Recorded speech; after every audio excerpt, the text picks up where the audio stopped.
Nëse partitë opozitare që kanë sinkronizuar me presidentin që me njëherë të dalin të janë mbështetin dekretin, që me njëherë të bëjnë interpretimin e njëjtë të le të themi të asaj çka parashet gjykata kushtetuese, unë mendoj që këtu kemi të bëjmë me një çdo doja ta quaja, mirë po duhet me një skenar të le të themi të sinkronizuar mirë se ka duhet të ecet. Të krijohet në momentin të krijohet, po nuk mund ta them se nuk kam informacion mirë, po nga deklarimet publike vret qartë se kemi një farë sinkronizim, një skenar të sinkronizuar mes forcave politike opozitare në interpretimin e kushtetutës, mandje duke i shtuar edhe tekst për te asaj çfarë thot Neni 82 në pikën 3, por gjithashtu edhe duke i dhënë një mbështetje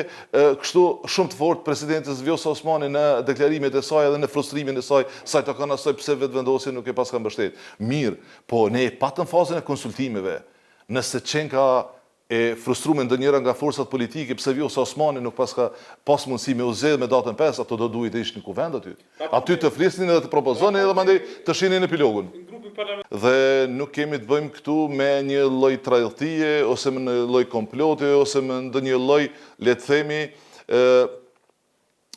ndarje nga ato zotimet që kemi pas. Zotimet që kanë qenë për mandatin 2021-2025 janë zotimet e cilat janë mbajtur, kemi bashkëlltuar së bashku dhe e kanë marrë formën që kanë marrë deri sot. Ajo çka kemi deklaruar dhe çka kemi thënë pothuajse nga të gjithë që jemi deklaruar për çështjen e nënshkrimeve sa i takon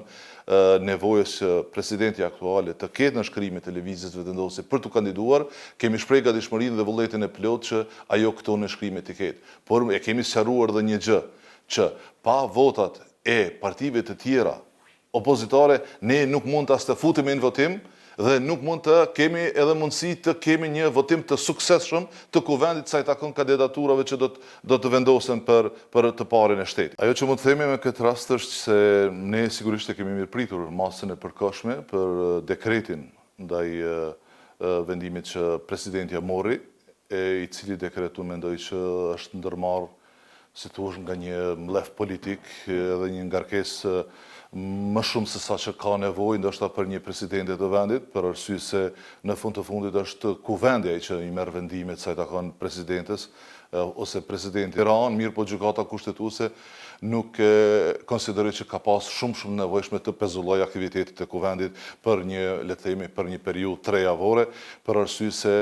ju e dini që vendi kaloi për një periudhë të gjatë një bllokadë institucionale dhe ne posa morëm mandatet, posa filluam me punë, miratuam qoftë buxhetin, votuam qeverinë, mandej miratuam shumë marrëveshje ndërkombëtare. Gjykata kushtetuese duhet fokusohet jashtëzakonisht shumë vetëm tek çështjet që është duke i trajtuar edhe tek një përgjigje sa më shpejt për publikun e Kosovës, duke interpretuar tamam normat kushtetuese ashtu siç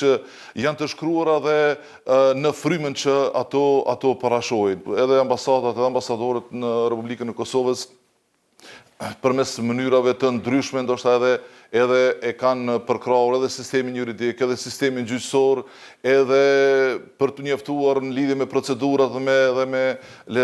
me proceset të cilat janë duke u zhvilluar, edhe mund të marrin informacione dhe institucionet e Republikës Kosovës nuk janë, le të themi, të mbyllura për ambasadat, ambasadorët, sidomos të vendeve partnere me të cilat ne kemi ndërtuar çdo gjë në këtë vend, mirë po konsideroj që fokusi i gjykatës kushtetuese duhet të jetë në këtë periudhë tek nxjerrja sa më shpejt e vendimeve të cilat e funksionalizojnë edhe njerë kuvendin, por edhe ne mundsojnë që të kemi një zgjedhje të, le të themi, edhe të presidentit në këtë afat 60 dhjetor, edhe vetimin e zgjedhjeve të jashtëzakonshme